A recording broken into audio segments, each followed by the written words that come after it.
So, hey, how's it going? Good. How are you? I'm good. I'm happy that you made it here safe. Thank you. All of 11 minutes away. Mm-hmm. That's cool. So, for those that are not acquainted with you, I'm just going to introduce you, Lady Bellum, or B. And so we've been friends for a while. Mm-hmm. And I don't remember how long now, do you? About, I want to say almost 4 years. I want to say, yeah, because the first time we met, it had to have been like 2000, 2001. So about 3 years, I think. Wait, 2001? Four. I can't math. Wait, 2020. Wait, what did you say? When did we meet? About 2021, I think. Yeah. Oh, you said one. I was like 2001. I mumble. I mumble a lot. No, 2021. And it's like 25 now. So where did we meet? Was that over at the really cool Comic-Con? Yeah, yep, that was where we met. Yep, and I noticed a book from another author that I kind of knew for a while, and I was like, "Oh, you know this person," so that's how it kind of happened. And then we kept running into each other at events. Right. Oh my God, that is crazy. Because I was trying to think about when we met, and I thought it was before that for some reason, and then we had recognized each other at the Comic-Con. But you're right. Mm-hmm. And we were sitting there, I think, with Glenn, and maybe Sarah was there? Yes, Sarah was there. Yeah. Okay, that's cool. So it's been a little while, and since then we've maintained a friendship, and then we've decided to start working together on some stuff. No. And which I have some info about and some other stuff, but I guess I wanted to start and just kind of get to know help the audience get to know you a little bit better, if that's okay. Okay. All right. So the first thing I wanted to ask you was if there was anything on your mind, anything new or relevant that's been brewing in your brain that you thought you might want to talk about. I guess with me, like I'm really into like horror or extreme horror or like the gross stuff. I guess you can say. But and the classics too. I was into horror since I was really, really young. So, like, my grandma was into horror movies. My dad was like a big X-Files, Tales from the Crypt fan. So, like, I'm really passionate about horror and stuff like that. And yeah. Right. And I guess that makes it easy for us to be friends. What have you seen lately that you really like? Oh, man. It was something, I can't remember who the artist was, but he's an underground artist. And I know a couple of his movies are on Tubi. And it was something about like Bible was in the title of it. So it's pretty much like all of these religious stories, but like kind of taken from the Bible, but kind of put into like really messed up or like situations and everything. Like one religious lady was like cutting herself up in one scene. I know one of the scenes was it was three people who were getting like brutally tortured, but then like you saw at the end that like their family was receiving money and like memorable things, I guess, from this person. Like one guy was a homeless guy who was getting tortured, but he had some type of necklace on him. And so after he was getting tortured and they killed him, the family received like this package, like just full with like money and the same necklace that this guy used to wear. So oh shit. Yeah, I'll have to try to look it up, but my wife found him, so we were just kind of yeah, he's on Tubi. There's some pretty good extreme movies on Tubi that I found. There's one that like I don't recommend watching, so that's just me. But what was the one you told me about a little while ago? Fuck, and it was really fucked up. I wish I could remember the name of it, but you were telling me about it, and it's Like, oh my gosh, do you remember, like, we were talking about extreme movies and you recommended this one that maybe it was on YouTube? Mm-hmm. You don't remember? Because I know we've talked about a lot of them. Mm-hmm. But oh god, I want to say like he's like some guy that's it has to do with cannibalism, of course. Mm, I don't know. There's quite a few of them with cannibalisms. I'm trying to remember. Yeah, I don't remember the name. I didn't watch all of it, but it was just we're gonna have to figure that one out. Yeah. Yeah, there's so many that you know about that I haven't seen, and some of the ones that you've lent me, I thought like this is really fucking gross, but that's what I love about your taste is that it's very underground, but Mm-hmm. you also like popular horror Mm-hmm. too. Like Yeah. depends what it is. Yeah, it depends what it is. Like, I'll always love Hellraiser and stuff like that. Like, that's, one of the popular ones that I really like. And, it's like, yeah, I like, Friday the 13th movies or Nightmare on Elm Streets. They're kind of a fun gem to kind of go back and rewatch and everything. But, yeah, I do like some, more popular movies. But then there's movies like classics like Henry, Portrait of a Serial Killer or something. Oh And yeah. things like that. Like, I remember being a kid and I just happened to sneak out of my room and I caught my dad watching and I remember at the beginning like, whoa. But Oh like the yeah, lady no with the shit. bottle in the lady's head and everything and his victims and stuff like that. I just remember being a kid seeing that like holy crap. So how old were you? When did that movie come out? Was it 95? Or it was pretty early in the 90s, so I had Yeah. been like 5 or 6. No shit. Yeah. Yeah. Wow, that's wild that your dad was watching that kind of stuff. Yeah, they That were sleeping and he's in the living room like watching it like oh. that was me with Damon a lot of the time when I mean he grew up around the stuff. He was never freaked out by anything because Mm-hmm. he would, at the time in the 90s I was working with Full Moon at one point and he would come to the building where they had all the posters and the toys and Oh doing all that man. kind of stuff. And so he was like, oh, this is movies. This is Mm-hmm. not real. And so he could kind of differentiate. But at one point, he caught Meet the Feebles. Have you ever seen Meet the It Feebles? sounds familiar. So yeah, he watched part of that, and I really didn't know what was going on. But then, so that's Peter Jackson's movie. He made a few movies before he did Lord of the Rings. Oh, okay, like Dead Alive and Yes, mm-hmm. that's so. This is fucking ridiculous. So the first one he really did and broke through with was Bad Taste. Have you seen That Bad? was a good one. Yes. Yeah. I haven't watched it in a while, but I do remember it being like it's pretty gross and it was pretty cool. So Yeah, and that was his first real one, and I think he made that over a 4-year period of time with his friends. He played like multiple parts in it. mm. Really super fucking cool. One of the best low budget movies I think ever made. But then I don't know how he got into making Meet the Feebles, but it was kind of like the Muppets meets Texas Chainsaw Massacre, and it had a lot of sex stuff in it Mm-hmm. with Muppets. Oh boy. And so he's watching part of this, and then it gets kind of weird. And I was like, "Oh, you shouldn't see this." And to this day, he'll be like, "I can't believe you showed me the Feebles," and I'm like, "Oh, I didn't mean to like fuck up your childhood or anything like that," but that always freaked him out. Right. And then there was another regular Muppets movie that freaked him out. But yeah, I was that dad. He was always around that kind of stuff.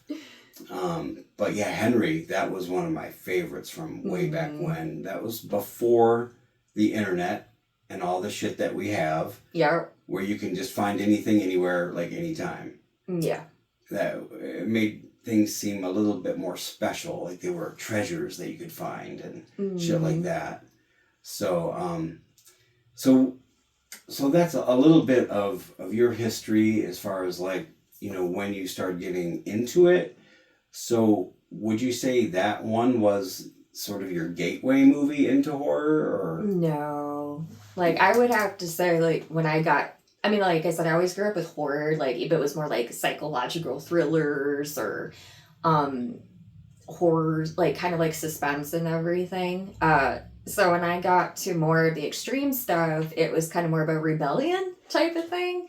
Um, because me and my grandma would watch movies, and I remember going to like Blockbuster one day, and I picked up Texas Chainsaw, the next generation on VHS, and I looked at it and I was like, "Hey, Grandma," and she's like, "No, no gross movies. I'm not." So I'm like, "What's a gross movie?" Okay.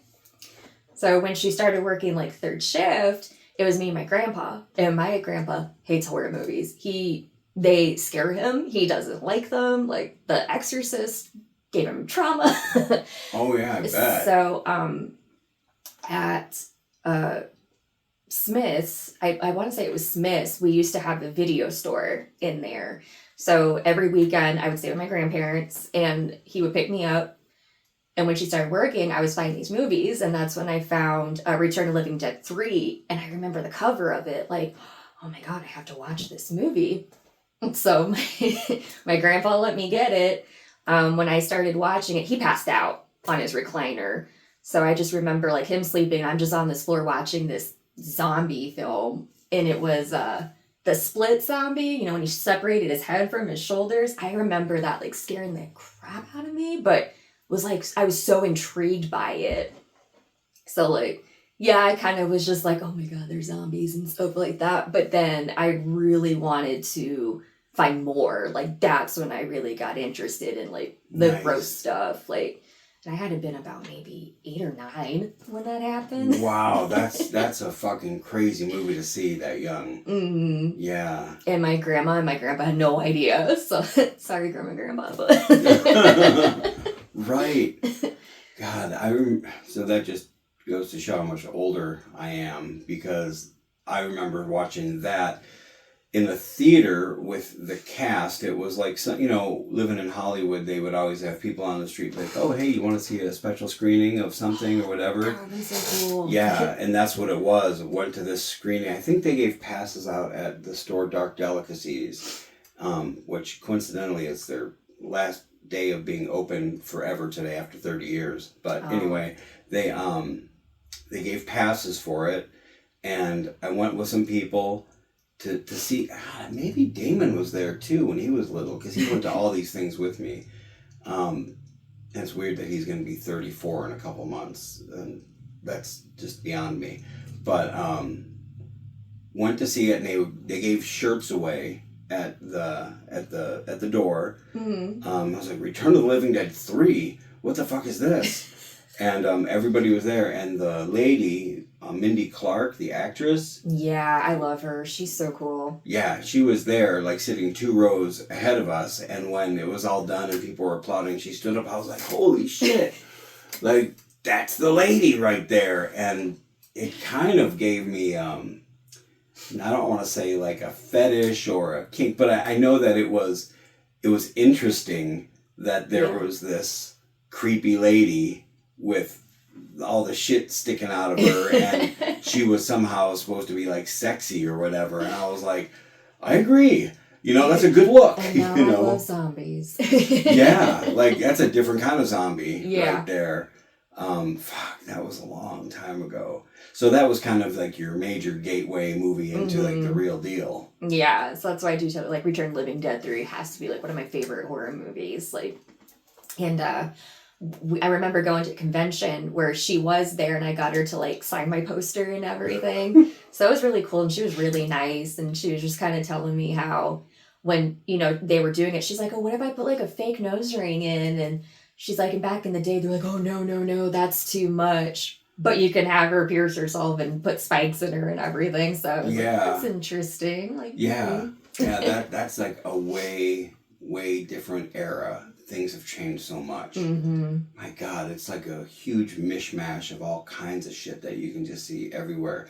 Yeah. So, like, God, this sounds weird to say, like, your grandpa, you said that he got traumatized by The Exorcist. Yeah. He had to sleep with the lights on for a while. Yeah, that drove my grandma nuts. that was me. So I don't know how old that makes me, but yeah, that was it.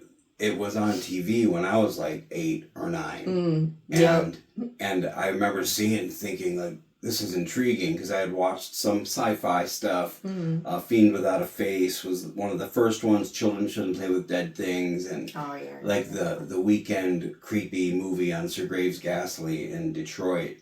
But then I saw this commercial for Exorcist and was like, this looks fucking cool. Mm. So I asked my mom, like, hey, I want to stay up and watch this, can I watch this? And she was like, oh, you really shouldn't, Dave. That's probably going to be too much for you. And I said, oh, please. And my dad said, if you watch this, you cannot come and sleep in our bed tonight. Right. You can't do that. I was like, oh, I'm not going to do that. And then I watched it in my little black and white TV in my room. Mm-hmm. And about halfway through, I was knocking at their door, and I slept with them that night. And ever since, it still kind of freaks me out. It's like one of those movies that just has this, it's its own world. Mm-hmm. So that one did it for me. I think that was the real gateway. Yeah, I can see that. I remember being really young too, and it came on TV one day, and my grandparents were sleeping, and I'm like, I never got to see The Exorcist. They always talked about it, and then I just remember spider walking down the stairs, and I'm like, whoa! It made my skin crawl. Yeah. God damn, that is still like such a favorite. I think I've got like 3 or 4 different shirts of The Exorcist. Still, mm-hmm. I see a new one like at Walmart or anywhere else. Another shirt that I don't need. Speaking of which, what are you wearing? A Sam Hell shirt. It's for like the extreme dark art. He's pretty much like also an extreme artist. He mixes like erotic with gore, so it's kind of like a Eerie type of thing. Very chill dude. He's like based in Los Angeles. I know he's back in Vegas now, but yeah, he does like a lot of like extreme erotic type of stuff and like movies. Mm-hmm. Oh no shit. Yeah, I just tell people like it's gore porn to kind of like simplify it, I guess, where people are like, what the hell is that? Gore porn. Oh. Yeah, so is it like a lot of sexual kind of shit in there? There is, yeah. Because it is like, adult themed and everything. So there is a lot of like sex in it, but then there's also movies or like some of his segments where, girls are like piercing themselves with stuff or like for real? Yeah. Oh, okay. Yeah, it's all real or type of thing. Like I do know I don't know how graphic we can get on here, but there's one of his movies I really love. It's called Love Dump, and I found this. Of course it is. Love Dump. But I was always wondering. I never got to ask. I was like, is that a Static X song? But I found his movies through a YouTube reviewer called like Unboxed, Watched, and Reviewed. Oh my god, he's hilarious. This dude's funny. But yeah, Love Dump was the first thing I saw, and with the actress like Coda Ironbear. Love Coda. She's so awesome. But she's a serial killer who picks up prostitutes and stuff like that, and she murders them. So one of the scenes was she like completely took this girl's guts out, but then she was like putting the guts inside of her, like. Oh no shit. Yeah. So there's that scene, where there's a scene where she bought like a pig face, and she was like wearing this awesome like gimp mask, and she just starts going to town on this pig's face. So it's extreme dark art. So oh no shit. Yeah, like people who really aren't into like erotic stuff or like gore erotic, it throws people off a lot, but.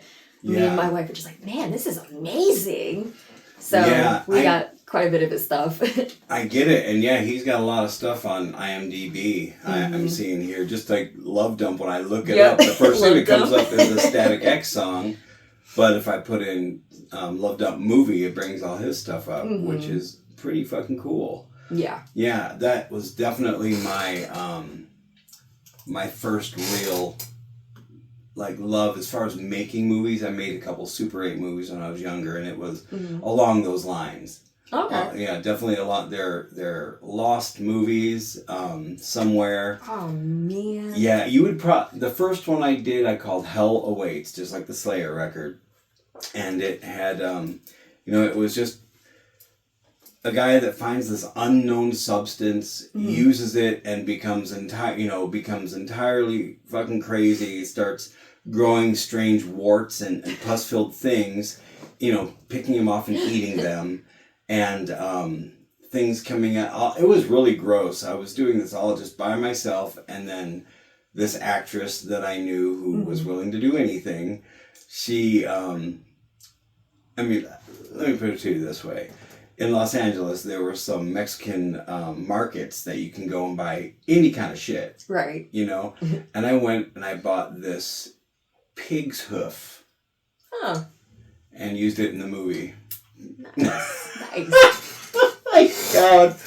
Yep. I remember doing, and I brought that one. I showed it to a couple of friends of mine that were movie critics and things like that. And most people were just like, this is extreme, like right up there with necromantic kind of shit, and it was shot on film, Super 8 back then. Right. And, I still like a lot of the stuff. I just don't want to make that stuff as much. I still love gore. Yeah. But I would like to expand my gore horizons.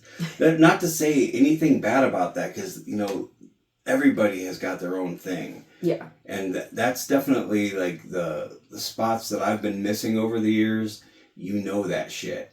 And I love to hear about it and to learn about it. Even when I watch it, I'm like, oh my God, what the fuck is this? Like the Degenerates movie. Yeah, like that, where I'm just like, but I gotta watch it. I gotta see it. It's like, because there's so much to see, but when an aficionado like yourself comes along and says, hey, check this out. Right. It's in my brain like, oh, this is something I should see.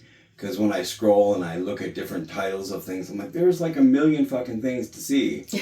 and at the Horror Collective, we've watched all kinds of things for like film fests and having to sift through stupid fucking movies one after the other. It gets really old, so I kind of shy away from that.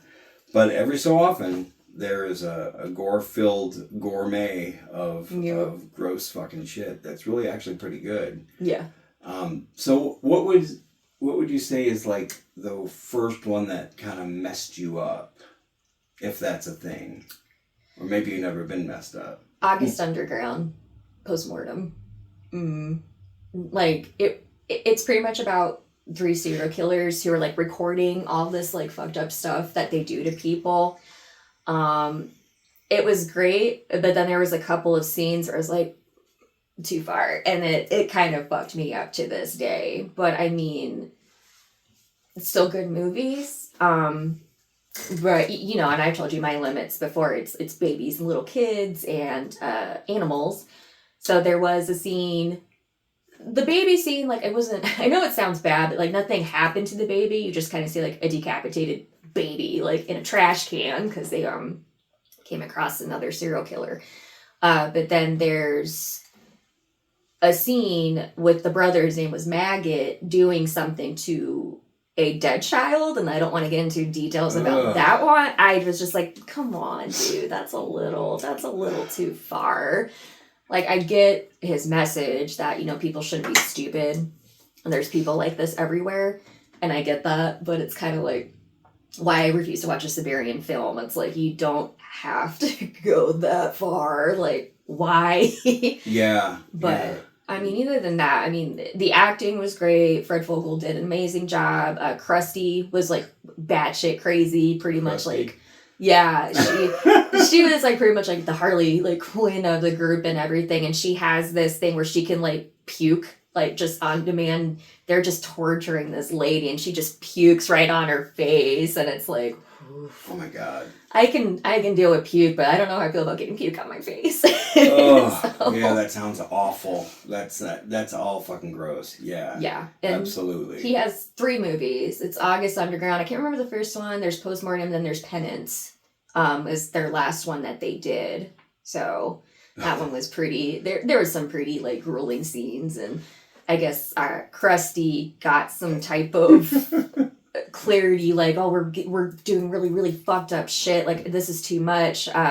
So she ended up like suffocating herself and like dying while Fred's just in the background, like losing his shit after like killing this like pregnant lady and stuff. Holy Yeah, fucking God.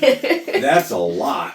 Yeah, they're pretty. And I found those on YouTube like maybe 15 years ago, I think. And I remember watching them like, I couldn't find the first one though. So the first one was a little bit harder to find, but I do know like the premise of it. Like I know Fred said that like his grandma was helping him make the movie, like she was one of the victims, and but I know people were kind of getting mad because I want to say there was like a dead deer involved, but the deer was already dead. So I mean, you know, they're just kind of like stabbing at this dead deer and. Wow, Yeah. that's fucked up. God, times have changed. Mm-hmm. You know, when way back when, I remember you know, looking at all kinds of stuff and then reading this guy Chaz Ballin. He had this I don't know if it was a rant, it had some article, and he was saying, look, this is the definition of horror. Mm-hmm. It is meant to like make you sick. It's Yeah. meant to revulse you. It's just awful things. You shouldn't feel great about it. Yeah. And that's when, you know, Cannibal Holocaust was probably the worst movie you're going to see. Right. You know, and I was like, yeah, he's right. You know, this is what horror should be. Fuck this horror comedy bullshit. And I was like, you know, and I still do feel like if you're watching something and it takes you aback and makes you feel like, oh, this is like that is horror in the purest sense. Yeah. You know, just how much can I watch of it? You know, that's the difference, because this kind of stuff you're talking about, super fucking extreme. Yeah, yeah. Like, I mean, even with the manga, like Eerie mangas, like there's one that really like fucked me up to this day. And let's just say, like, they went there. They will show you like how evil somebody really truly can be. But it's like, I'm that type, like, I don't want to give the name of it because people are going to be like, oh, I'm going to, like, no, I can't. Like, that's how bad that fucked me up. But manga? Yeah, it's a manga. But like I can talk about like August Underground or, you know, other things that I've seen, because I mean I still did enjoy those movies, just minus those two scenes. Like, right. Oh my god. Right. Yeah, that's kind of how I felt about Serbian film, because I read that this was one, you know, I had done this book like the goriest movies, Yeah. Chunk Blowers or whatever, and somebody's like, oh, you can't do this book without seeing that, because okay, so, you know, of course, I can't remember if I told you before how we came about it, but me and Sarah, we were like at the mall, and we found a DVD. I was like, oh, Serbian film, this is the one we're supposed to see. You know, $15, let's check it out. Went home and literally made popcorn. Oh, boy. And we're sitting in bed just watching it like it's gonna be a horror movie. And as it went on, I'm like, this is really well made. And we were both enjoying it. And then it got to one point, like a third way through. It's like, I don't feel like eating this popcorn anymore. Yeah. And then as it went on, and it had stuff to do with a baby and just, you know, it didn't even show it, but it was enough to know what was going on. And by the end, when the great reveal happens, the popcorn was long put away. Yeah. And I was like, I want to fucking take a shower. Like, I don't like this kind of thing. I feel gross. Yeah. But on the other hand, it's so well made that you're kind of surprised. Like, yeah, it's kind of a rare gem. Yeah, I think I've watched it twice ever. Yeah. The second time was just to revisit to see if it still had that impact, and it sure the fuck does. And yeah, why am I going to watch that again? It's not like, you know, I'll watch Killer Clowns from Outer Space 100 times, but that kind of shit, yeah, I'm just not down. Yeah. But, you know, I got to applaud the filmmakers, what they do, and it's revolting. You know, it's all fucked up. Yeah. But I would say the first one that really messed me up, like Exorcist freaked me out, but it got me into horror. But the first one was like Cannibal Holocaust. That like it did fuck me up, especially the animal stuff. Yeah, that blew my mind when I first watched it. Yeah. Yeah, it's very fucked up. I hate anything with animals. you know, even when it's like fake, you know, Mm-hmm. the reason I say that too, I saw this thing yesterday. I don't know if you were aware of this. So, so I went down to the sheriff's office and applied for a gun license. Mm-hmm. We both did. And when we were there at the place where you do all the screening and everything, the lady behind the counter, she had this little tiny dog in there, and her dog's name was Josie. Mm-hmm. And oh, I forget what kind it is. Like one of these little cute. I can't remember the name of it, but they're so cute little dogs. And she said, "Oh, it's it's the jail dog." Like, oh, that's really cool, you know. And oh yeah, she goes into the jail, and the inmates get to pet her, and she kind of makes them happy and this and that. But she says, yeah, the like last October, one of the inmates almost killed her. Oh. And I was like, what the fuck? What happened? She said, well, she was just walking around the floor, and this guy, sits up and punches the dog. It was the dog is barely a year old, so it was a puppy. Yeah. And she said, this happened and hurt her head. She's okay now, but I was just like, who the fuck did that? She's like, it was in the news. It was all over the place. So, of course, Sarah goes and looks it up and sees who this guy is. And because it happened in the jail, there was video of the guy, the dog just like walking around, and the guy hits it. And I was like, I can't even watch that. Yeah. Even he punched it in the head. I guess the guy got 8 years in prison for doing that. Mm. Like, he was in a county jail, but then they put him in prison for like 8 years or maybe more.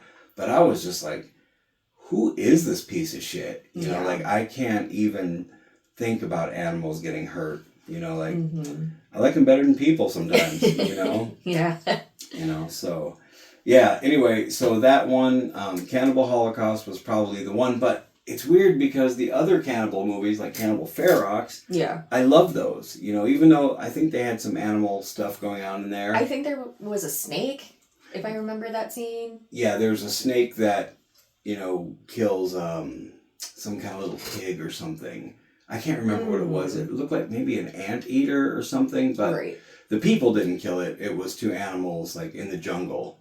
Yeah, it's just for survival, not cruelty, or, they're not killing them to eat. Well, maybe the turtle scene, I think, is what they were doing. Like, they were going to eat the turtle. Well, that was in Cannibal Holocaust. Yeah. They were, yeah. Oh, yeah, I was sorry. I was ping-ponging back and forth with that. yeah, there are so many. But in Cannibal Holocaust, that was their justification. They would say, oh, well, the crew and everybody, they were going to eat the turtle, and like the people that were shooting, they were filming as the tribes and everything. This is what they do. They eat that's cool, but you're exploiting it by putting it in a movie. And, you could, these days they would just use a CGI turtle. Right, which I still wouldn't want to watch, but, it's just one of those things. I hear you. Yeah. So who would you say is one of your favorite, actors or icons? Anybody that stands out to you? Actors or icons? I mean, like I said, I like Coda Iron Bear. She's awesome. She's the one that's like using Sam Hale films and stuff like that, or Pink Material or things like that. But I have to say mainly like directors and stuff, or some directors that I've gotten to know or I really enjoy their stuff. Sam Hell became one of my favorite ones. Like, I really do love Beelzebub. He's not into gore or anything like that, but he's like very B-rated. But he's kind of just like one of those, like, I don't give a shit. I'm gonna, kind of break through boundaries type of thing. So it's kind of like if you really like B-rated horror movies or certain comedy of things. He does like have a lot of like rape in his movies, but it's not like intense or anything like that. Like, it's so hard to explain it because I know he's gotten attacked for it before, or he has like women dressed up in lingerie all the time.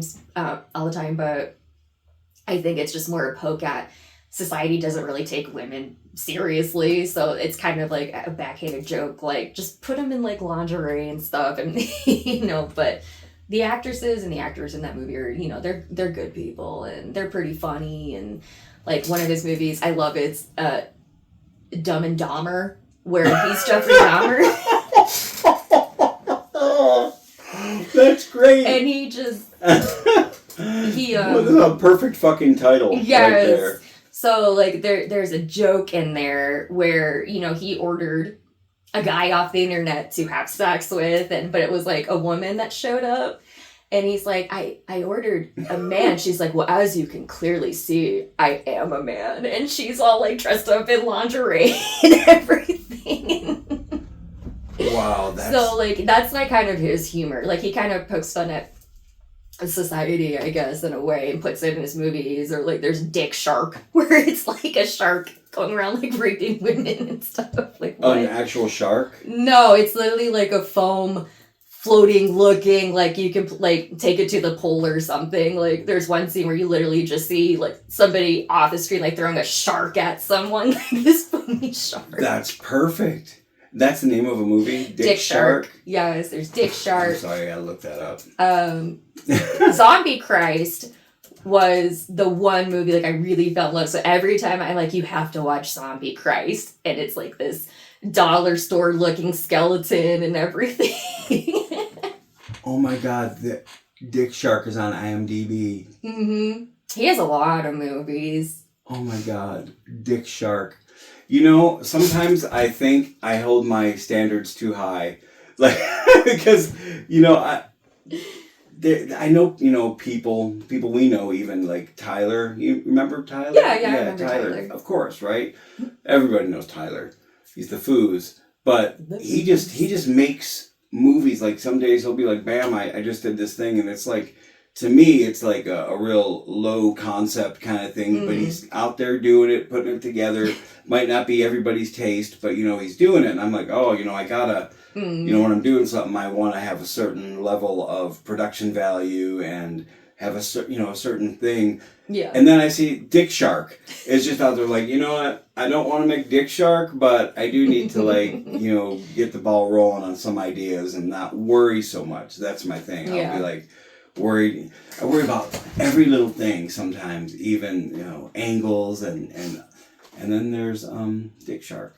So there you go. Dick Shark's awesome, but yeah, Dumb and Dahmer is great. Oh my god, I gotta look that up. Like there's this detective that's always like checking on him, and he'll ask him questions. He's like, "Are you asking as a detective or as a friend?" And the detective's like so clueless about stuff. Holy shit, that's amazing. Dumb and Dahmer, and you could watch this everywhere. Mm-hmm. Jeff is a cannibal who coincidentally has the same last name as serial killer Jeffrey Dahmer. He struggles with his inclinations and often finds himself. Oh my god. Murderous urges. That's a great name. I mean, that's like fucking gold right there. Fucking great. And he's a chill dude too, so. So I haven't watched all of John Benjamin's stuff, but is that kind of along the same lines? Have you seen any of his things? Oh yeah, I own I own quite a bit of his movies. Because I know like the one that we were in was like the last one he said he was going to do. So now the Foos is taking over, the Executioner's Tale and everything. But no, it's more like exploitation films. So like, women getting tortured or, like by various methods. Good times. Yeah. So like his has like a bit more, some of a serious tone. Like he has Patient Zero, where it's just a woman that got kidnapped, tortured and raped, things like that. So his is a bit more exploitation than Bill's more like just B-rated, like horror, like not, I don't know how to explain it. It's not like horror. There's comedic sense to it. Like, so does Benjamin John have and I should watch more of his, or have seen more, for as much as we like each other and hang out and stuff. I really haven't seen much of his stuff. I used to see him before I actually talked with him. I would see him at conventions. Yeah. And I would look at his table at all of his movies. I'm like, oh shit, that all looks like I spit on your grave, every single one of them or something. But I never really would watch it because, again, my brain is caught up with there's so much of everything. Yeah. But you've seen them. Yeah. So is there gore? Not too intense with stuff. Like there's a little bit of blood, or it's kind of like when we did the film with him. We would have the girl that we were torturing, like we put like just a little bit of blood on her, like we put like a bruise on her cheek and everything. So it's kind of like blood like that. And there is a scene, oh my god, I'm totally drawing a blank with her right now. Nicole, I think is her name. I'm so bad, but she actually had like what looked like breast clamps. Kind of like tightened on her boobs and stuff like that while she was hanging.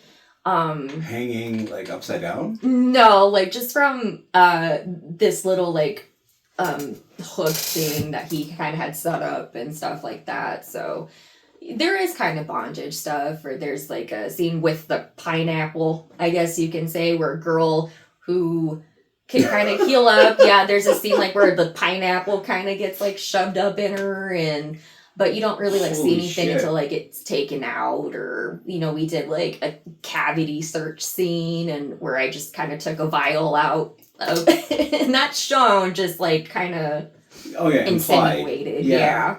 So I was gonna ask you about that. So since we're on the topic of it, which one was that you both were in?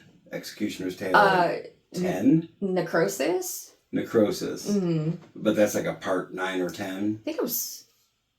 Oh man, I think it was 9 or 10. I'm not sure. I just know this is like the final chapter of it. So, but I from what John kind of explained was Tyler wants to take it over and figure out something to do with like all those characters too and everything. Yeah. So, yeah, that's what I've heard. Yeah, I just don't know too much detail. I just know me and Rack are coming back to, do our roles. So tell me about it. Tell me what was the whole process like? So I know you met him. He was like, "Hey, do you want to do this?" Uh-huh. And then what were your characters? Did he have a script? Yeah. So there was a script, but we could kind of just make it our own. So like if we can change up whatever we wanted to do and stuff, like we came up kind of with our own characters. But Rack plays as the silent one, like just as psychotic, but doesn't talk or anything. Okay. I'm more of the, like, I say stuff or my face changes, my emotions change. So it's kind of like you think I'm just fucking around to like I'm really bored right now, or type of thing. I was like, okay, who can I channel in this? I was like, maybe like a dash of Harley Quinn, or a dash of like just some psycho, I don't know. And you guys, did you just like appear in what he shot it in his studio? Mm-hmm. Yeah. And so you just kind of come in there and torture some people? We just come in and we torture like one individual because everyone's looking for this serum that like makes you immortal pretty much. So that was the premise where he was going. So we got hired as like two like assassins in a way to come in, find this sample and bring it back to Sinclair and stuff. So we just tortured her. We got the sample. And then at, like pretty much near the end of the scene, after I did like the cavity search, I got what I needed. And then pretty much like Rack was torturing her, and I was just like, I'm getting bored now. So, Ruby, you do what you want to do. And and who did you say you were torturing? You don't remember her name? No, I do. I just don't know if she wants me to mention her name, because I know she has different clients and stuff, and I know like her like she wants to be respectful to her mom. So, oh, okay. Yeah, I just want to be respectful. It's who I think it is. Yeah. Right? Yeah. Okay. Absolutely cool. Yeah. It's a funny balancing act, to do certain kind of things, and then you go back to your day life, and yeah, and that's happened with me plenty of times. Like, in my day job, I meet all kinds of people, and then every so often they'll be like, I didn't know that was you in this band, or like, you did this, oh, you go by this name or whatever. That's like, for a long time, I was like, well, I just try to keep everything separate. Yeah. But there's some things, especially with the internet, people come across what I do and they'll be like, I had no idea. And like, you don't need to know. Like, by day, I do social work. I'm here to help you with this and that, and if it helps you feel comfortable to talk to me about horror movies or music, Yeah. hey, that's fucking cool. But personally, like, I don't want to mix that together and be like, oh yeah, that guy that was, helping me, get mental health help or whatever. He also, writes books where people are slaughtered. Like, yeah, it's a shtick. Like, but what are you gonna do? You until the day comes that we can pay for everything by our creativity. Yeah. We have to play nice in the day.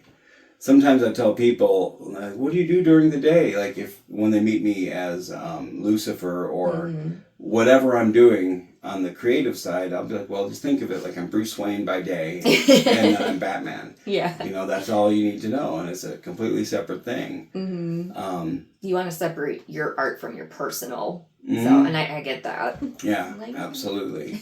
Absolutely. There's been a lot of stuff lately, too, that I've been doing that I use, the David St. Eerie name now is much more accessible to people. When people would see me in the daytime and be like, are you Lucifer Fulci?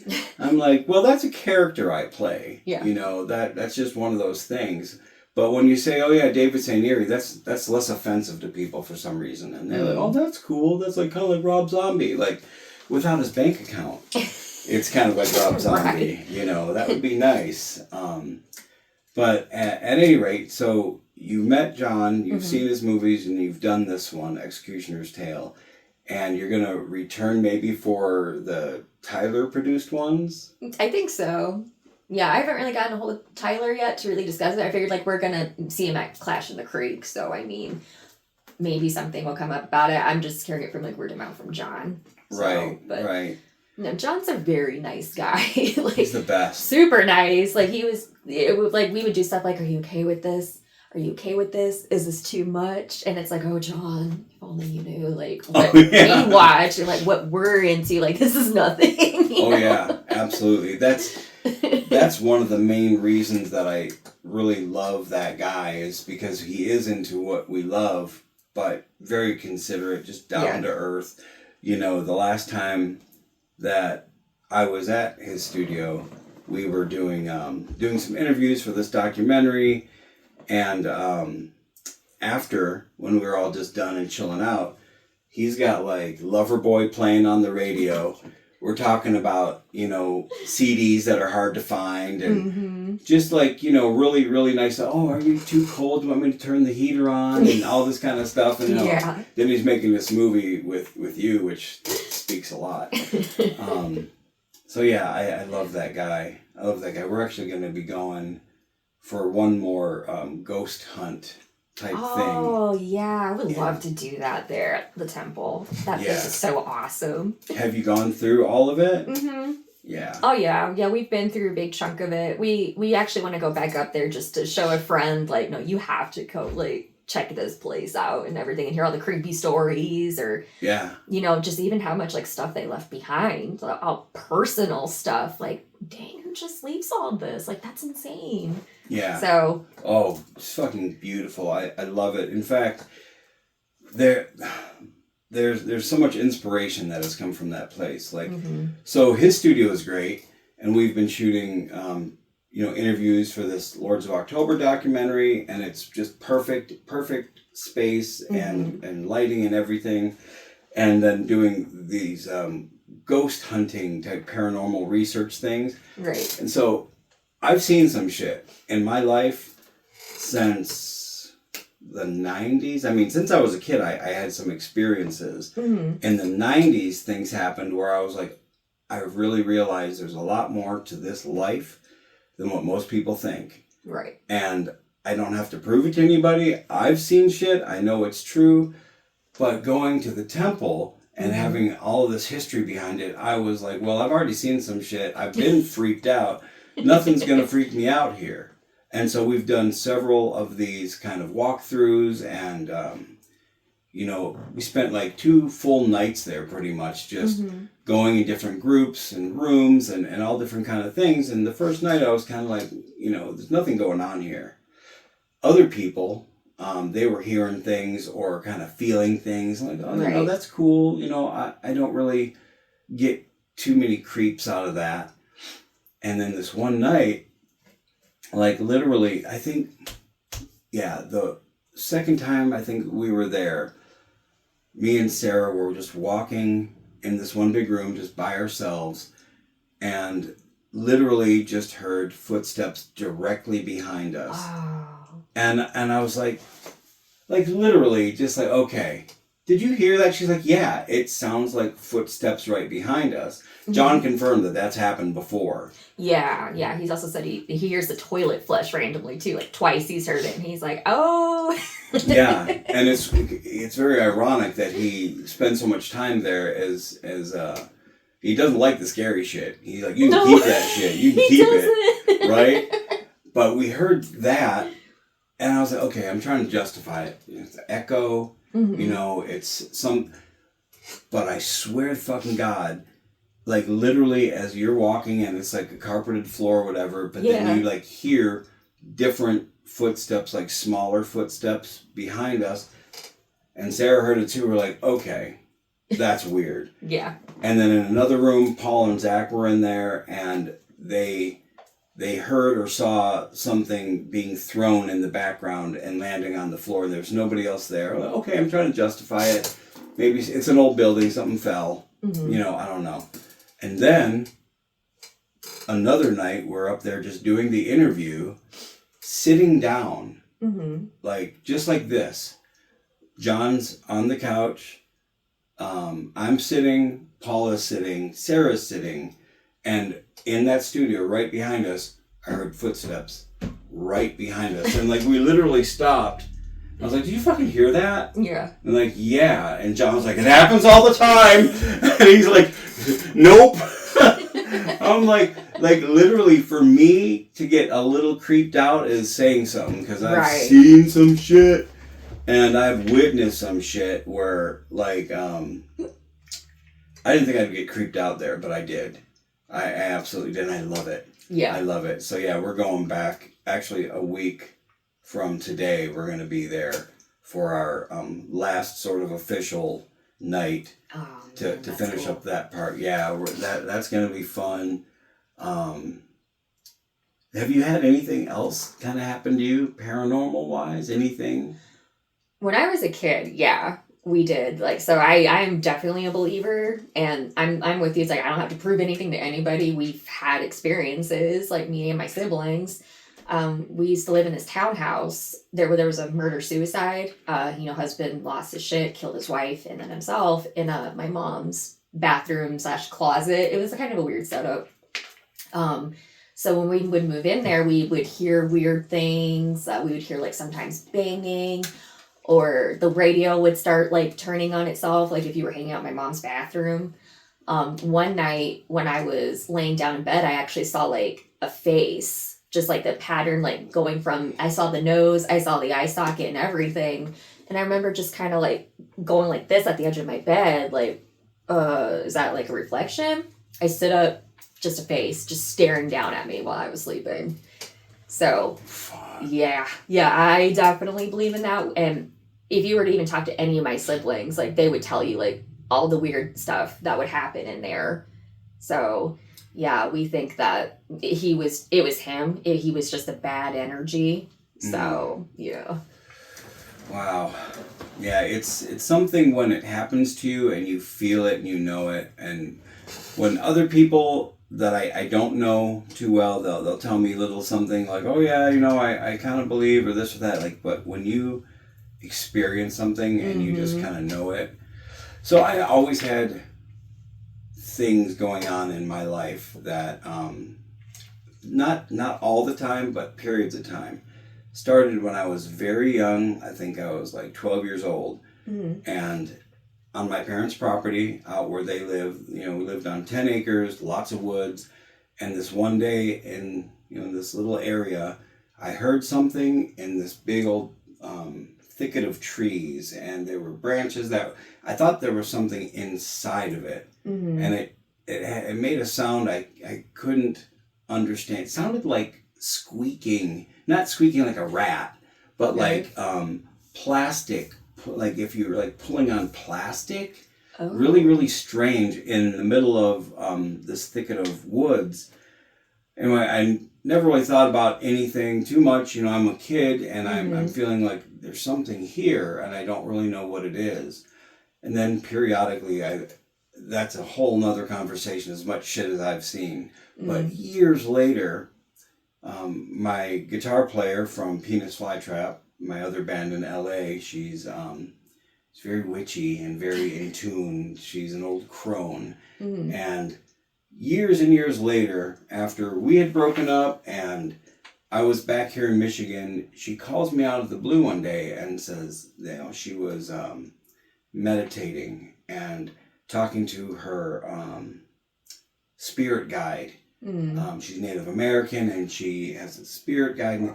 And out of the blue, she's like, yeah, I was doing this, and my spirit guide told me to let you know that when you were young and you heard the sound in the thicket, that was an otherworldly presence that's been there trying to help you and take you along. I never told her any of this. Right. She just years later, and I was like, how the fuck did you know that? I have never told anybody, maybe my mom. I think I asked my mom, this is what I heard, and when she told me that, I'm like, that makes sense. It all makes sense to me, and to this day, I'll never question anything she says, because she is an old crone. So, yeah, that's pretty cool, though. So, I was going to tell you a little bit more about Demoness, which is something that, of course, just to be plain and clear, I knew that you were perfect. You were perfect for this because you love what you love. And I just kind of thought, you'd probably do pretty much anything, in a movie, which doesn't include, having to do anything as extreme as what you've seen. Right. But for me, I'm like, oh yeah, I should probably put on gore makeup and be willing to be cold at night in a costume or whatever it might be, but you're cool and easy to work with. So where we are at this point is, I can't remember which version I sent you last. With the podcast, that pretty much a woman came, a very weird, decrepit, woman, in a hood, came and was, discussing with the main host that, the outwardly things that's out there that nobody could even really understand, and that how it was kind of talking about, the victims and everything, or her interacting actually with, I'm sure, I think you called him Damon too. Yeah. Damon the podcaster. Yep. Damon is the pod. Yep. Certain names and even the podcast name Unknown Realms is a name that I use in various things. The characters of Damon and Sarah, it's my own little world. Yeah. What do they call that? Not mythology, but it's the Eerie verse. So, yeah. So I know there was that. It had changed from the book. It changed from the idea David Hayes had said, we got to flesh this out and make it like a real movie, because what I had was kind of a series of gory events. Right. And I like that idea, because what I want is, the first real ultimate female slasher.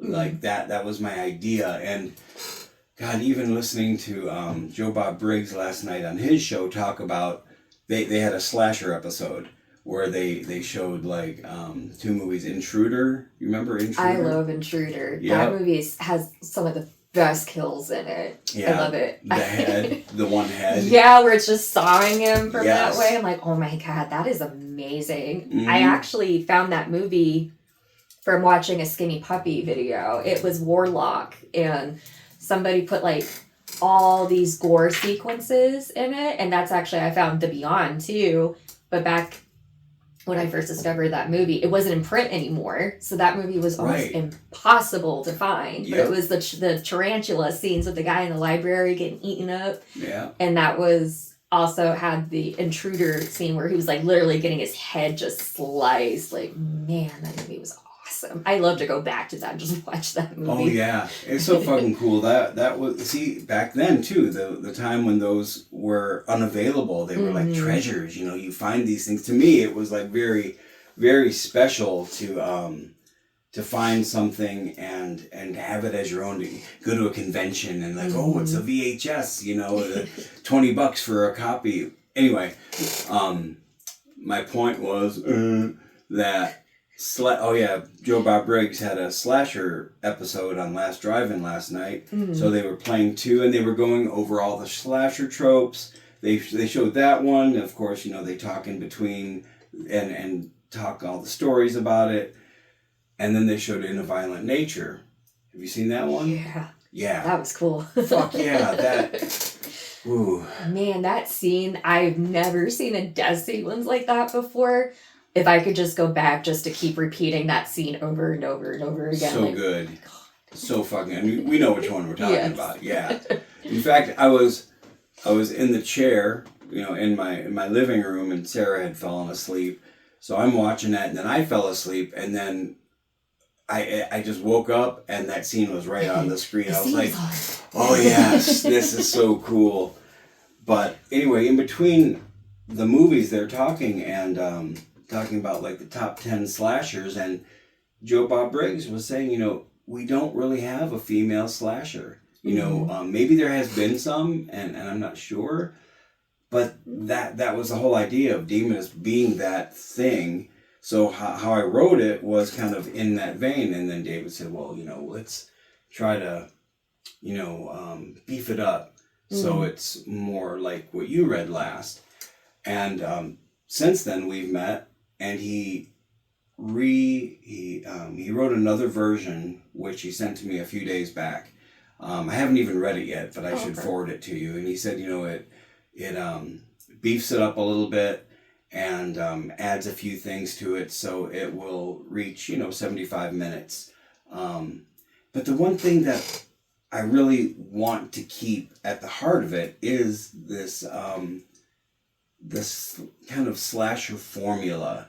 So it doesn't get to be too bogged down with too much BS. You know, people just talking in a podcast because, you know, podcasts. But but he's got great ideas. But I was just thinking, like, next time I see him, I want to be real sure we keep a real good, tight grip on the ideal that this creature should be something that, you know, something that when people see, they don't think, oh, that's cool, except for the rest of the movie. You know, the rest of the movie was kind of bunk, but, you know, the creature with the lady demon slasher was cool.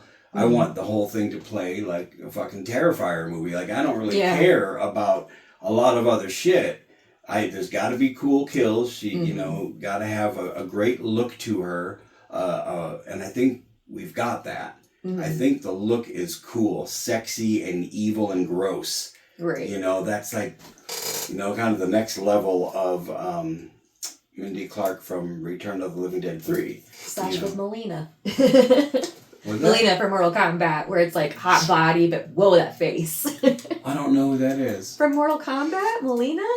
Melina? Yeah, she's a Takartan. She has like, she wears the mask to cover up her teeth. She's Melina's, well, you clone her sister. Right. Oh, I know her. Yeah. Oh, yeah, she's awesome. And she's batshit psycho, too. So I think that's another character I was trying to, like, sometimes try to portray because I love Melina. So. Oh, my God, yeah.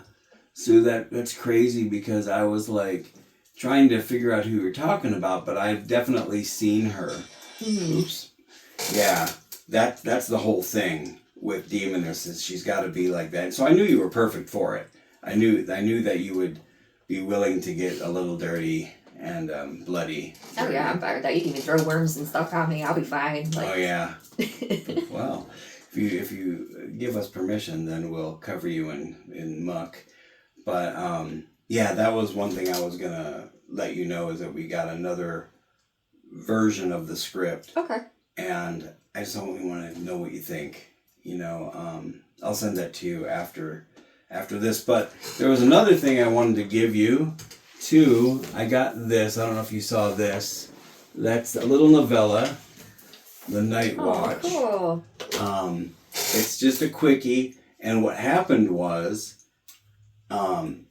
so with Demoness, we are going to be. Now, I think I've told you before. We're doing this in such a way that it won't just be, your random fly-by-night movie production where like, oh, we got to do this. Oops, it's not good. Like, David has helped along the way, and it will continue to help produce this. Mm-hmm. But this whole year, throughout the year, is getting a script tight, planning. So when the time comes to shoot, it'll be like 2 weeks of tight scheduled shooting. Mm-hmm. And for anybody that might be listening that is like, of course, that's how you do it. Well, I'm still, I'm just punk rock dude at heart, trying to do things like I do, because I will make movies on the fly and not really think about it, but keeping the schedule tight, keeping everything in order, so when the time comes, it will flow nicely and it will be super professional. And so we're working on that all through this year until, I guess, spring next year is the idea of actually shooting it. So when he said that, of course, I was like, I want to shoot it now. But he was like, we should take our time and do this right. And this is how productions can be made well. Yeah. So I was like, well, fuck, I want to do something now. And since then, especially visiting the temple, I had thought, well, what if I dumb down an idea about something and keep it simple, just to do something. And that book right there, that idea, The Night Watch, has to do with, some ghostly shit going on at a temple. It's called something different because in my world, everybody exists in Genesis City. And so that's what that is. And I thought maybe I might make something based off of that or a similar idea.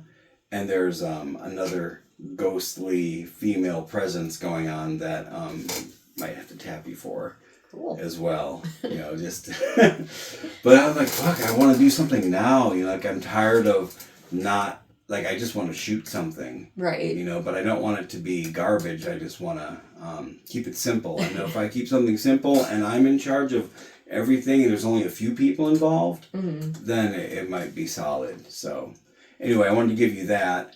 And then also, I did not know if you've ever seen this. Serial killer trivia? I have not. Yeah, I didn't know if you knew a lot of actual serial killer trivia. Invented the term. Nothing like that, but I know about certain serial killers who I would, like, I guess, lack of a better term, be like obsessed with. Like I know Mary Bell was one of them. Albert Fish and stuff like that. So I mean, like I know weird details about like things like that. I read a lot of stuff about serial killers. Like Elizabeth Bathory was a badass. Like holy shit. Yeah. They haven't made a great movie about her yet. They have not. It's like you did not do that woman justice by no means. Like, do you know how fucked up that lady was? The closest thing I feel like they kind of did right with Elizabeth was the scene from Hostel where she was in the bathtub. I was like, why can't it like shit like that happen for Elizabeth Bathory stuff? But has there been anything that they tried to do? Because I don't even know of any movies that are about her or inspired by her. I want to say there is, but it's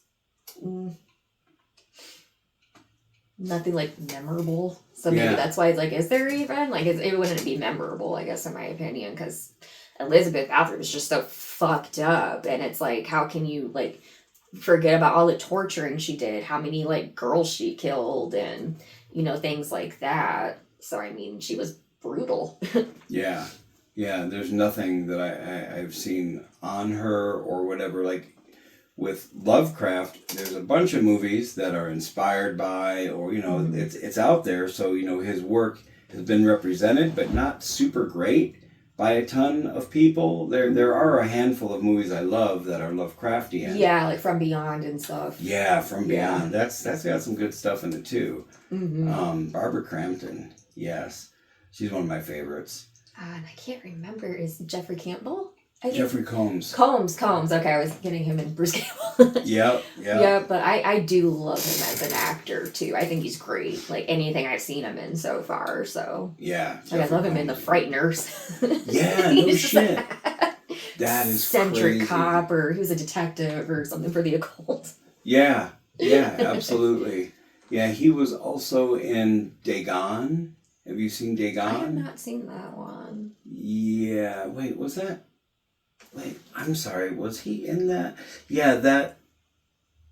Fuck, I might be wrong. Sorry, I gotta. That's good. Like I know Castle Freak.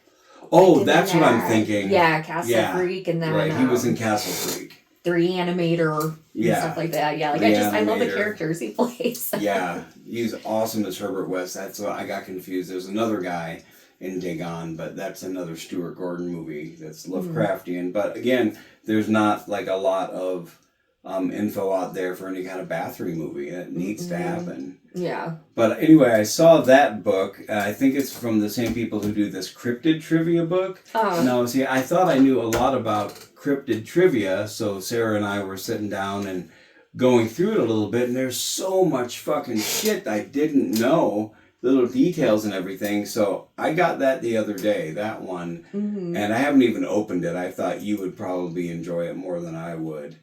So, yeah, those are my little gifts to you today. Awesome. Thank you. You're welcome. So, is there anything that really that you find in horror movies that are like tropes or that are overused? Do you know what I'm talking about?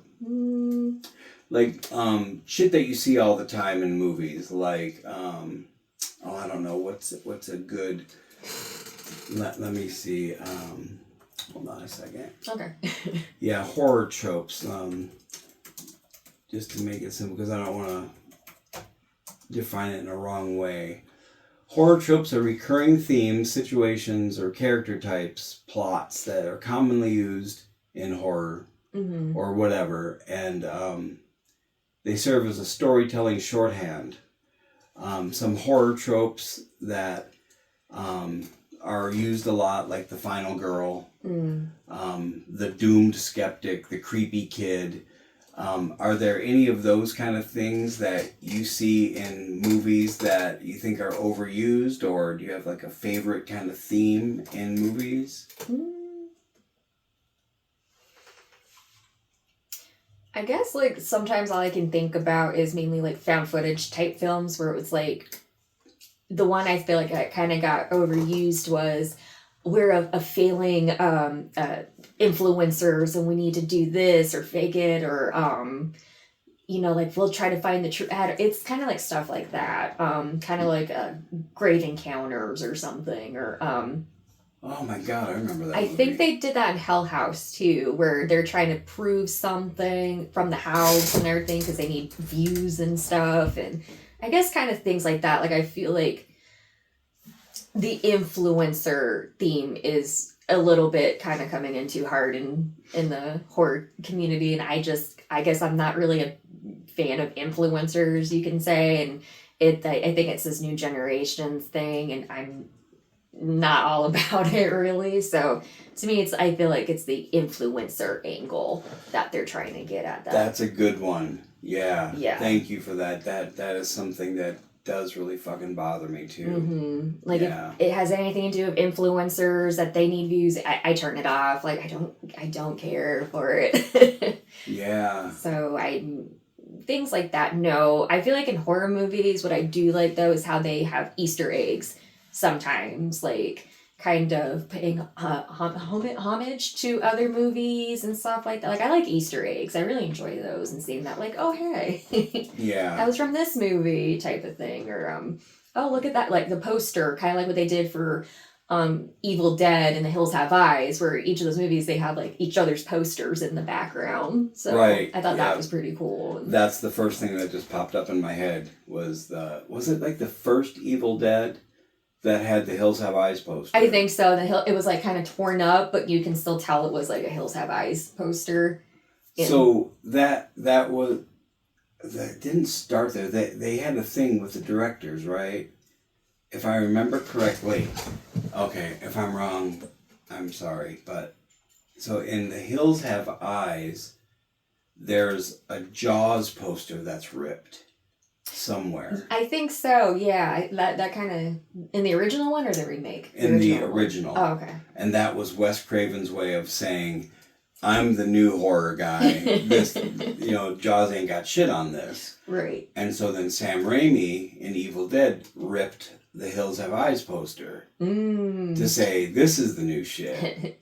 It's me now. Yeah. And then I think Wes Craven did it again. Fuck, I don't remember if it's right, but it might be in one of the Scream movies. Or was it Nightmare on Elm Street? Another one where they ripped an Evil Dead poster. So I think that's where that's at, if I remember correctly. I have to rewatch that because it's been a while since I've seen the Scream movies, but I do have to adore the Scream movies because it literally, that's what it does. It calls out every horror movie trope and kind of like pokes fun at it in a way. Yeah. Like, oh no, don't go out there by yourself, or don't have sex, the virgin always lives, or even Cabin in the Woods, how it does that too. Just like, I love that movie, how it just like pokes at every single horror movie trope, like.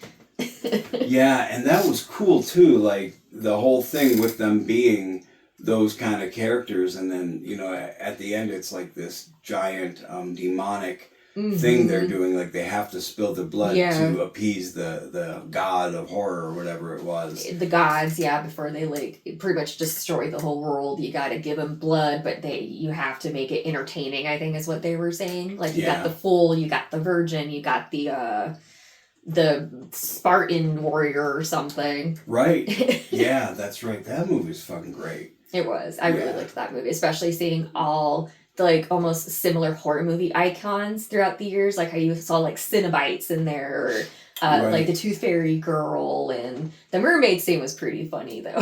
Yeah. The mermaid. Is that Merman? Merman or something, yeah, and he was like... Oh, no, it was a mermaid, yeah. Right, no, Merman, I think it's from Zoolander, I think. Oh, Merman. Yeah. That's right, no, it was a mermaid. He's like, you gotta be fucking kidding, or whatever. Like, oh, man. Yeah, that was fucking cool. I loved all of the different creatures in that. Just that ending scene when they got all free and stuff. That was awesome. Yeah, beautiful stuff. Mm-hmm. So let me go through a little bit of a lightning round with you, just to ask some things, if that's all right. Okay. Okay, yeah, just a few things. So a favorite horror movie, both classic and modern. Classic, I would have to say Cannibal Holocaust. I really do enjoy that one. Oh, hell yeah. I would have to say that, and maybe also Flower and Flesh and Blood from the Guinea Pig series. I'd probably say those two classics. Oh my god. That's funny. That's not what a lot of people would consider classics, but no, I'm just saying I love it. It's just it's so you. Mm-hmm. You are so you and unique amongst a lot of horror aficionados. Maybe I just don't know a lot of people like you, but like most people, they say, oh, classic, like The Wolfman or The Invisible. You're like, Cannibal Holocaust and Flowers and Flesh and Blood was one of the first ones that I saw where I was like, are you fucking kidding me? Mm-hmm. This is insane. Yeah. Did we ever talk about the Charlie Sheen? I think so, yeah, where he really thought it was like a snuff film and like reported it to the FBI. And they're like, no, it's just... Because I think the art that was put behind the gore was so ahead of its time back then, and especially how it looked real, and like they just had this girl like, okay, we're just gonna like just keep your head up and we're gonna make it look like okay. Yeah. Oh my god, yeah. So, and what about a more modern one that's a favorite that you just rewatch and just enjoy? I don't know if it would be considered modern. It's from the 2000s, but I don't know if people would also consider it horror. I do in a way, and it's Itchy the Killer Oh, from no Takashi shit. Miike. Oh, Yeah. yeah. I mean, like, in a way, I think it's horror. Like, I mean, it's, you got this psychopath that literally, like, gets off on, like, dead things and, like, or people getting beaten up, and it's psychological because he gets brainwashed. And then, you got people from the Yakuza, like, torturing and killing people, and lots of blood, lots of semen, lots of crazy stuff. Oh, yeah. So I don't really know if that would be considered more modern horror. I mean, Yeah, I mean, very much could be. I don't even know what the classifications are anymore, because yeah. you just kind of, you made me think about it. If I was going to say classic, I mean, it would be old school. I guess there's three categories. If it's like old shit, and then classic is kind of like, 70s, 80s, or Yeah. whatever, the golden age of splatter right there. Like, I love all of that stuff. For me, I think the classic or the older one is the original Dawn of the Dead.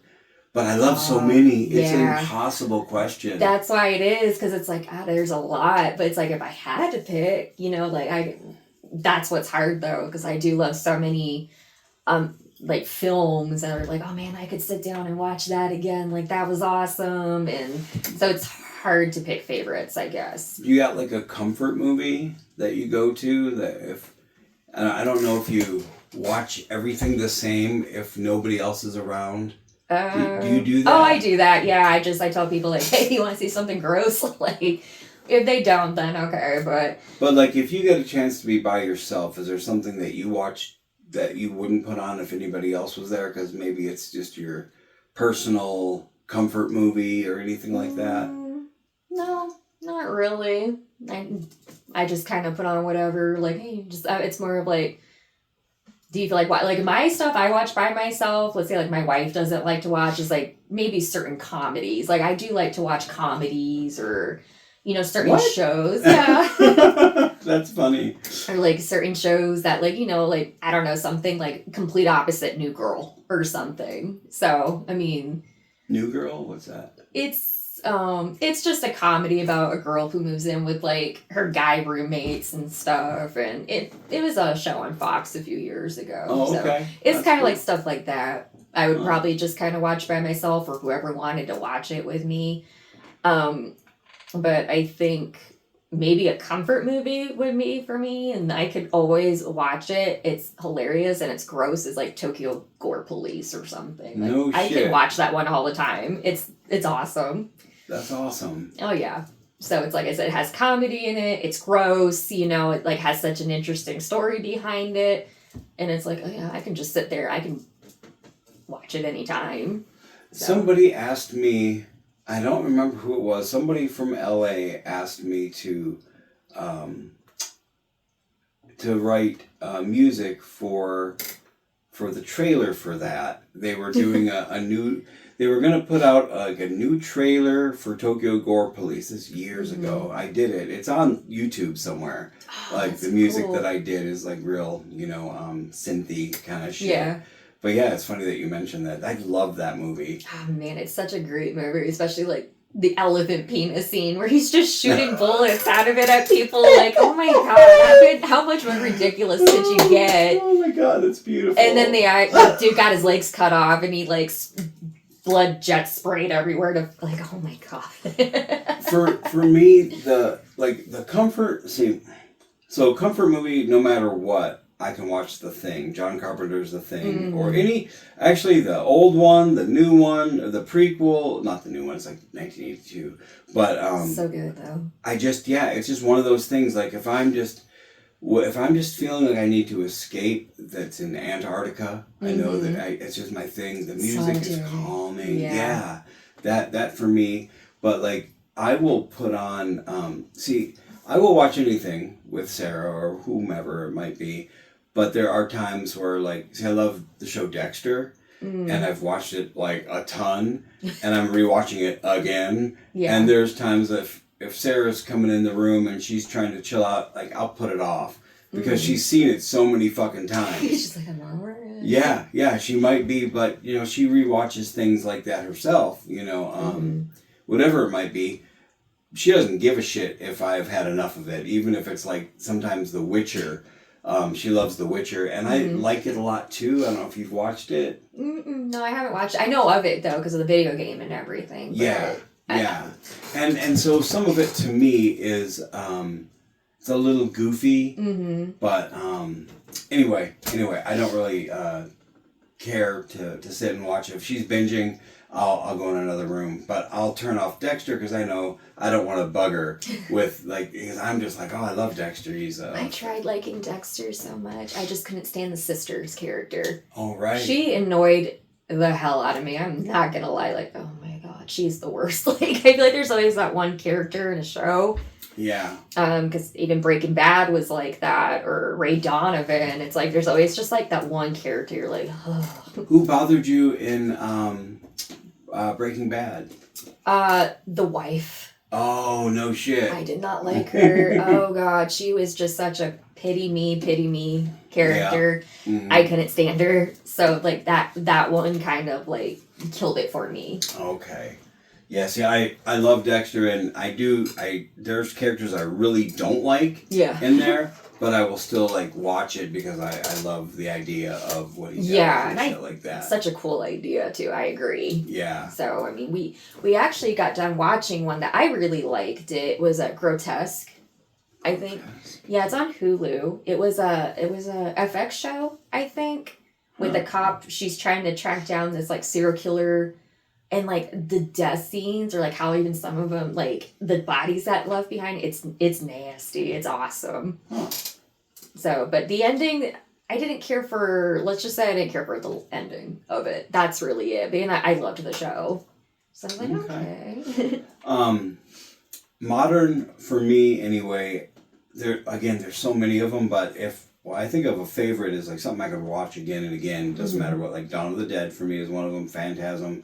Classic shit. Yeah. More new stuff. I love The Witch. And I love Hereditary. Hereditary's so good. Yeah. Do you not like The Witch? I didn't want to watch it because of the baby, so I just kind of was like, eh. Oh, yeah, there is a baby, isn't there? Yeah. Oh. I mean, I guess if I, like, maybe can fast forward through it, then, okay, maybe I can watch the movie, but... Yeah, that to me is just one of those, again, where it's just like, it's a whole presence of the movie. But yeah, like new stuff. I can't think right now, but those always come to mind. What do you think is an underrated movie? You probably know a lot of them because you like a lot of underground shit. So of course it's going to be underrated, right? Right. That I don't know because I guess opinion is different from a lot of people. Where it's just like I feel like if I say underrated, people are going to be thinking mainstream stuff type of thing, and it's like mine would be more like I don't know, like creators, like Sam Hale Films would be underrated. Right. Future Productions that Jonathan Doe did. He's the one that did the Degenerates and everything. So he's also into extreme art. Oh yeah. I thought that one would be so underrated because they did like Felicia Fisher, I think, or Alicia Fisher, the girl that played as the girlfriend. She would literally go out like to thrift stores and find all these clothes that almost looked like 90s or 80s, and like the little details like that, or just how they tried making it true to the crime and what this couple was doing to this like body and everything. Like, of course people would think that like, oh, that's so disgusting, it's so fucked up, but it's like, but look how creative that is.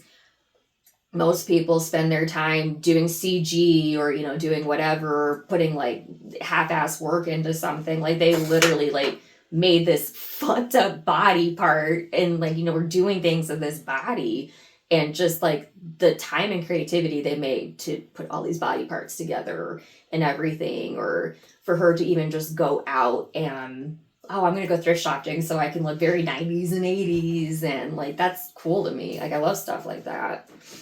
So, or there's even, a Sam Hale film that I really enjoy. It's called like, One Hot Summer. Coda Ironbear is in it. Not the Naughty Peach is in it. And it is technically, it is a porn flick, but they're also talking about what life is like as a sex worker and everything like that, or misconceptions about being that. Like there was a segment where Coda was talking. She was saying that if you tell doctors sometimes like what you do for a living, they won't even test you. Like they'll turn you away, or they won't even. It's like that's not cool. Like in my opinion, like if you're gonna get in a line of sex work, that's great. Why wouldn't you want to test people? Like, wouldn't you want people to be safe and protected? Like they want to be safe and protected too. So it's kind of like you see a different side of people who do work like that and stuff. So to me, that was a very cool like documentary slash movie to watch.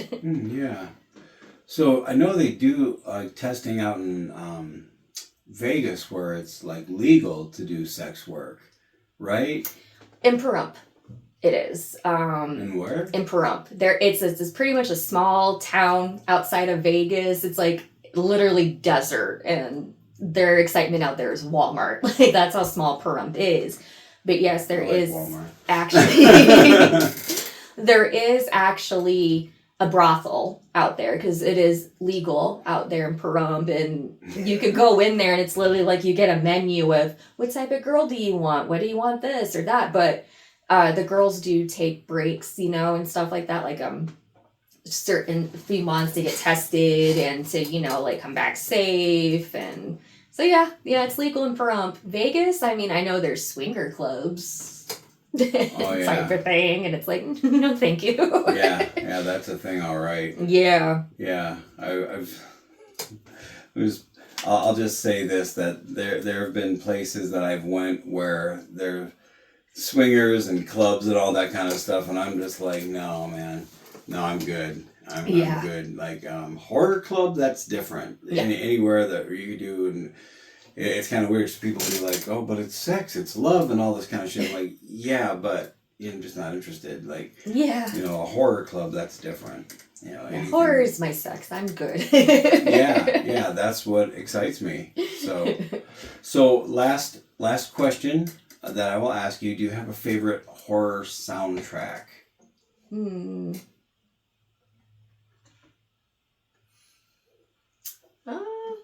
Like for a horror movie, or just like bands, or Like no, I guess for a movie that would be about it.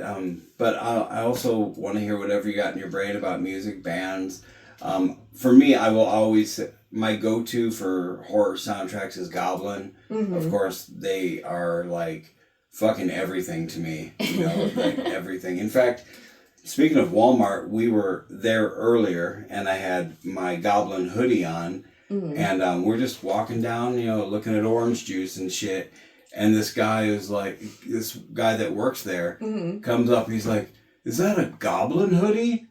And he's like, is that from the Roller album, Goblin? Yeah. And I turned around, didn't know who he was. And I'm like, I just fucked with him. And I was like, what are you talking about? He's like, Goblin, your hoodie. And I was like, oh, a friend gave it to me. I don't even know what it is. He was like, oh, okay. Like, are you serious? I'm like, no, I'm fucking with you. I'm fucking with you. Yeah, like, and he started talking to me about all this kind of shit. Just some dude that was stocking fucking eggs and shit. It's just like, I fucking love Goblin. And talked to me about all the old shit, Italian horror movies and shit. And I was like, my new friend. That's awesome. Yeah. So they're always my go-to, of course. But I didn't know if you had a certain, because they do everything. Suspiria, Dawn of the Dead. I mean, Right. So I don't know if you have a favorite sort of movie soundtrack that... I would have to say Sweatshop. It's... What the fuck? You got everything I don't know about. Okay. So in Sweatshop, it's pretty much how I explain it to people. To sum up, it's goth, gore, and good music. Goth, gore, and good music. So there's pretty much industrial soundtracks to it. So there's like Android Lust, Lucid Dementia in it. It's just about a bunch of like people who find this like rundown empty warehouse to throw like this party for people, but really it's like one of the main girls, she's like pimping out her other two friends to make money, so it's all pretty much like money thing. One Hammer, No Prisoners sweatshop. Is The that Beast. the? Yep. Oh my God! A group of friends break into an abandoned factory in order to throw an impromptu party, unaware it's not as empty as they originally believed. Female director. Mm-hmm. You got so fucking much info, Lady Bellum. I swear to God, you're like a fucking encyclopedia of unknown shit to me. And it looks pretty cool. I have the movie, so if you want to borrow it, but I also think it's on Amazon Prime. I know it's when I first saw it, but with the DVD, it comes with like a comic book that like at the beginning. So there's one girl just like running and freaking out. She's completely naked, but she's getting chased by like some like type of feral things like chasing her. You just don't see them yet. Then she gets actually shot by a cop because he freaks out. But then later on, when these group of friends break in, they find a camera, and it's one of the girls' like boyfriend. His name is Ghost in it. You find out that like him and this chick were hooking up and stuff, but nobody can find them. They totally disappeared. But later you do find his penis in a sock. So you're like, whoa, like what happened to this guy? It's so gory. It has like awesome death scenes too. So like if you like industrial music and the characters all look awesome, and like the death scenes are pretty cool in that one. The Beast is like brutal, and he has like his two feral, like I don't really know what to call them, like his little sidekicks and stuff. Like they're just as brutal, and it's awesome. You are amazing, because like I'm just looking at the trailer, like how the fuck did I never hear of this? It's wild, because like I am definitely not I'm not a know-it-all about shit. I want to learn more. Mm-hmm. When Sarah and I met, she was like, what's all this stuff that you got? And I'm like, this is me. And then I would look at the stuff she was into, and it was all stuff again like I'd never heard of. We kind of just not to sound weird, but like I was a nook, she was a cranny, and we just like, fit together all of our missing pieces. I get that. It's what it's like with me and my wife too. So yeah, I get that. Yeah, and it's great. And now you're sharing stuff with me that I have never even heard of before, and I have to definitely check that out. I'm going to look for it, Okay. But if I can't find it, I'll borrow it. Oh yeah, for sure. Yeah, I had to get that movie. That was definitely a movie like I had to get. And the last extreme horror one I got was called Visceral, Between the Ropes of Madness. It's pretty much about a boxer, I guess trying to get back up on his feet, but really he's like this psychotic fucking serial killer, and it kind of like bounces back between him like brutalizing somebody, killing people, to like him boxing in a ring, and he got like completely messed up from it. But there's like this really cool demon chick that has like, she almost kind of looks like a Silent Hill character in a way, but she talks in a male and female whisper type voice, and she'll like beat his ass and say like, I am Judas, I am your blah, blah, blah. Like it's a pretty gnarly one. So it's a slow burn, but it's a good one. Oh, I like a slow burn too. Yeah. Yeah, absolutely. Like when she comes out, you're like, whoa, like some bondage demon chick that he just kind of like imagines in his head. So it's right on. So, the next thing that you've got coming up, anything, you mentioned, I always call it Foos Fest. What is it called? Clash in the Creek. Clash in the Creek. That's this month. Mm-hmm. And you're showing your art or bringing your art or what? Mainly just my wife's art. I still have like my Flesh and Blood art piece that I didn't. I'm trying to think of what else I have. I think I also have like a torso, on a frame and stuff. So I really haven't had time to make anything yet because like I have to get like all the weird gore effects and everything. Like I do have some ideas. I do have some things on the side to get to, but then in life, mm-hmm. and I have ADHD too. So I'm like, okay, I need to do this, but wait, I got to do that. So. Oh yeah, I feel you on that. I hate that part about me. I need to have, be able to complete something, and that's why I have lists, but my brain goes in all kinds of places. Yeah. So it's basically her art that you're going to be. Yeah, and I really want to give her more of that support. Like I really want to just like her out to get out there and stuff like because she works really hard on a lot of her stuff and everything. Her shit's great. Yeah. You know, we have us up there. Aww. Did you see that? No, I didn't see that. Yeah, they're watching over us, and she made both of those, right? I made Scaras. Oh, you made that. Mm-hmm. See, I thought so, and she was like, "Oh no," you know, she thought your wife did both of those, and I was like, I think it was like 1-on-1. Mm-hmm. Yeah, I did Scaras because I'm able to do like the really thin lines where she does kind of struggle with the thin lines. Oh yeah, I love them up there. They fit perfectly. Yeah. So we're gonna see each other over there anyway. Mm-hmm. It's gonna be cool. I'm not bringing a ton of stuff, but some of those new books and some other goodies. Yeah. But we're coming up on 2 hours here. Oh wow. So if there's anything else you wanted to promote or to talk about. I definitely want to give like David Hayes a shout out with his stuff. So I'm happy that he's gonna be also working on the project and everything because I do have a couple of his movies. Like one is like a ridiculous one with a killer blow up sex doll. It's called Blown. What? Yes. Wait, this is a David Hayes movie? Yes. He says it was like one of his first movies that he did with his friends and it's awesome. It's so hilarious. Blown. Yes. I do have Rotten Tail. Oh my fuck. Are you serious? Yeah, he was telling me that he did stuff, but not for a while. Holy shit. Oh my god, I did not know about this. I mean, yes. And he does have a sex scene in it, and it's super romantic in the shower and everything. Oh my fuck. That's crazy. Yeah, he hasn't told me. Oh, he's beautiful. And there was one movie that I do have. It's a short, and I feel so bad because I don't remember the title, but it's literally about a man who's getting revenge on his daughter's, like, killer and stuff. So a sheriff pretty much, like, grabbed him. He's like, you can do whatever you want with him for this long, whatever. So he's torturing this guy.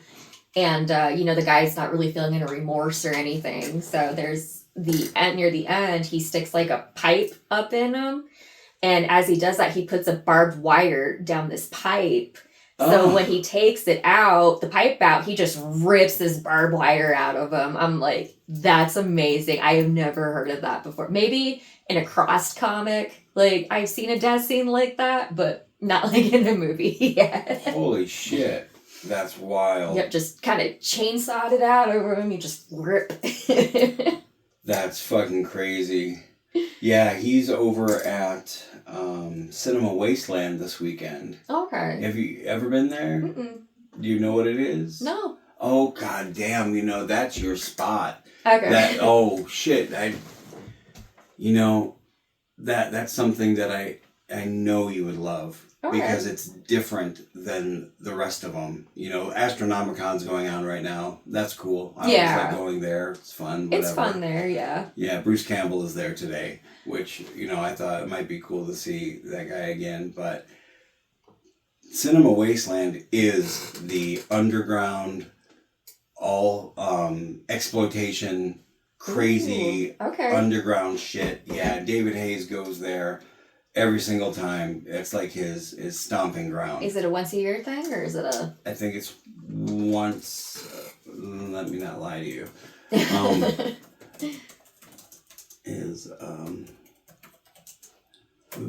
Cinema Wasteland. Twice a year. April and October. Just outside of Cleveland. Okay. Yeah. The next show is October 3rd through the 5th. You know what? We should set something up and caravan together or something. That would be really cool. That's also near my wife's birthday, so that would be an awesome birthday idea. When's her birthday? October 2nd. Oh, that would be great. Mm-hmm. Yeah, I'm sure she would love it. Yeah. It's and Sarah's is October 28th, so nice. It's like, look what we're doing for you guys. Right? Yeah. October, baby. Yeah. But yeah, it's total exploitation, underground shit. Like a friend of mine, Art Ettinger, mm-hmm. He's a writer for Ultraviolet magazine, and he's like a movie reviewer. He does commentary on all kinds of underground shit. He is like when I think of Cinema Wasteland, that's who I think about. He's super involved with everything, and you guys, I imagine, would have like a hell of a conversation. And I'm honestly surprised that you've never heard of it because you are like that person. So, and I've never been there. I think because I just don't really go on the internet. Like, I'm really boring on social media and the internet. So I'm just like, if I happen to see something, like, oh, okay, cool. Or that's more Rack's field. Like, she's more like into social media and the internet. So she finds some of these things. That's actually how we found a couple of like other horror conventions. She's just like, oh, hey, look, we got this. You want to go? Like, oh, yeah. I'm the worst on social media. Like, well, check it out. When you go home or whatever, Cinema Wasteland, okay, you're going to fucking love it. And we should definitely plan something so that, we can, caravan and maybe, stay in the same hotel and be able to go and eat together and see all the cool shit. Yeah, that would be cool. I've never been there, but David swears by it, and he goes every year, and I don't know if you knew he was recording music with us. Did you know that? I think you mentioned it briefly. Yeah, so he's got a bucket list thing called Dr. Cujo, and it's all these crazy weird songs. He's getting it printed on vinyl, with Lords of October doing the music for him, and then he's singing. So he's got this whole thing. I know he wanted to bring it this weekend, but it didn't get done in time. But he's got all kinds of shit that he brings down there. He has that's his spot, and I've never been there. So awesome! That's so cool. Yeah. So okay, let's wrap up, and I thank you for being here. Thank you for having me. Yes, and so that's it. Bye, everybody. Bye.